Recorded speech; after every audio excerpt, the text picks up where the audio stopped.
Greetings, dear adjudicators. I'm Yanni, and today I would like to discuss with you all being perfect. You may be confused. Huh? Being perfect? What does that even mean?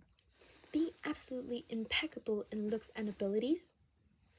Well, the definition of perfection is to be entirely without fault or defect. Sounds impossible, right? But that's what most of us nowadays require ourselves to do.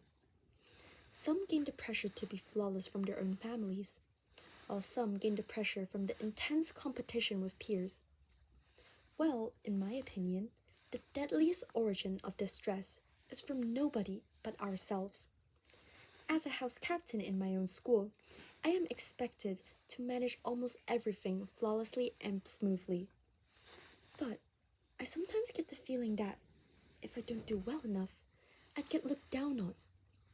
This fear, this self-imposed pressure, is like wearing a mask. We're afraid that if we slip up, if the mask cracks, people will see the real imperfect us underneath and be disappointed. And when we do make a single small mistake, we feel like it's the end of the world. But let me ask you all one question.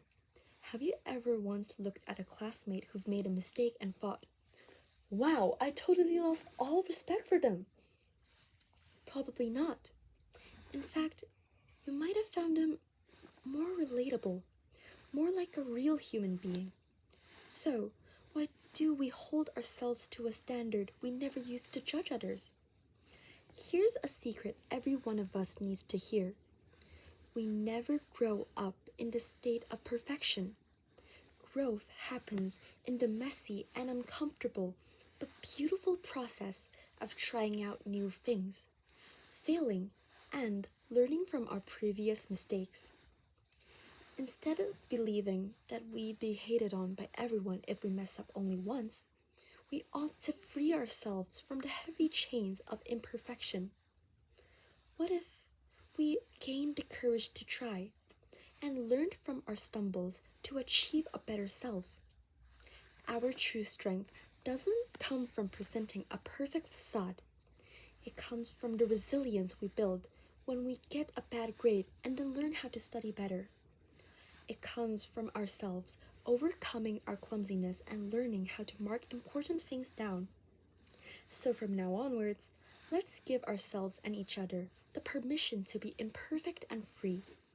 Let's eliminate the fear of not being good enough with the excitement of becoming better.